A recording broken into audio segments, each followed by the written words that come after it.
Dhaka city north এবং সাউথের গত প্রায় 1.5 বছরে অনেকগুলা উদ্যোগ এসেছে।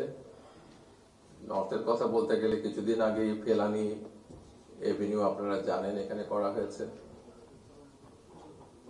আর অনেকগুলা শহীদের রাস্তার নাম পরিবর্তন করে শহীদদের নামে করা হয়েছে উত্তরে এবং দক্ষিণে।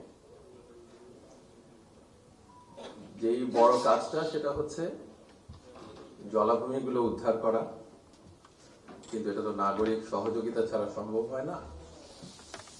তাই যদি উদ্ধারের পর জনসাধারণ যারা এলাকাতে থাকেন তাদের যদি সহযোগিতা না থাকে তাহলে এটা ধরে রাখা যাবে না। তাই তাদেরকে জনসম্পৃক্ত করা দরকার, এবং জনসম্পৃক্ততার মধ্যে দিয়েই কিন্তু নাগরিক সুযোগ সুবিধাগুলো সবার কাছে পৌঁছে দেওয়া সম্ভব, এছাড়া সম্ভব না।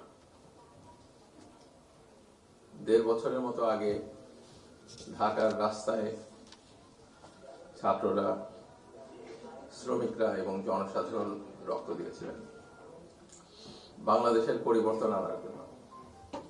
সেই পরিবর্তনের লক্ষ্যে অন্তর্বর্তীকালীন সরকার চেষ্টা করেছে। আপনারা রিজওয়ানা হাসানের কাছে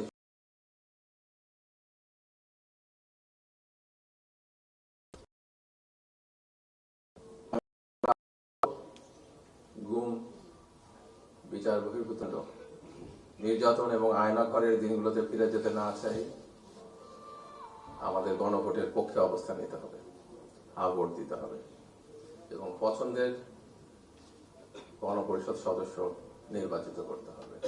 আমরা ওই বাংলাদেশটাই স্বপ্ন দেখি যে এই স্বপ্ন আমাদের শহীদরা দেখে গেছে, যেন বাংলাদেশ আর অন্যায়ের পথে না হাঁটে। তারা ওই বাংলাদেশই চেয়েছেন যে বাংলাদেশে বৈষম্য থাকবে না। আমরা খুব বেশি কাজ করতে পারি নাই, যেটুকু পেরেছি সেই কাজটা যেন স্থায়ী করতে পারি। যারা সামনে দায়িত্ব নেবেন তারা এগিয়ে নিয়ে যাবেন দেশকে। আধিপত্যবাদের কাছে আর বাংলাদেশ কখনো মাথা নত করবে না, অন্যায় অবিচারের কাছে বাংলাদেশ কখনো মাথা নত করবে না।